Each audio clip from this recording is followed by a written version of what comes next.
تو آپ نے تعلیم مکمل کی، ادارہ قائم کیا اور چیلنج کرنا شروع کر دیا۔ آپ کے بارے میں جو عوام ہے، جو آڈینس وہ جاننا چاہتی ہے کہ مفتی شمائل ندوی کون ہے، کہاں چھپے ہوئے تھے؟ کہ آپ پہلے جمعیت علماء ہند کو کنڈم کریں چونکہ انہوں نے ہمارے خلاف زیادہ بولا وغیرہ وغیرہ۔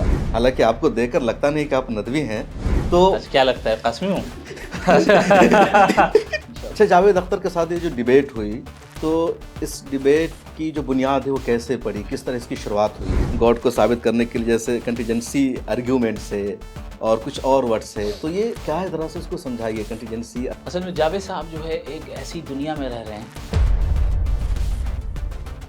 تو موڈریٹر میں پہلا نام آیا تھا ابھشار شرما کا، جی، وہ نام ان کی طرف سے تھا، آپ کی طرف سے تھا، پھر کیوں وہ کینسل ہو گیا ان کا نام؟ اور اس چیز کو ایک ایتھیسٹ بھی اپنے ڈیلی لائف میں اس پرنسپل کو ایکسیپٹ کرتا ہے۔ لیکن جو خدا پر یقین نہیں رکھتا، جو ایتھسٹ ہے، وہ کیسے اس فلسفہ کو مانے گا کہ جو غلط کر رہا ہے اس کو دوسری دنیا میں سزا ملے گی؟ اس دن تک ان کو مہلت دے رہے ہیں جس دن آنکھیں پھٹی کی پھٹی رہ جائیں گی۔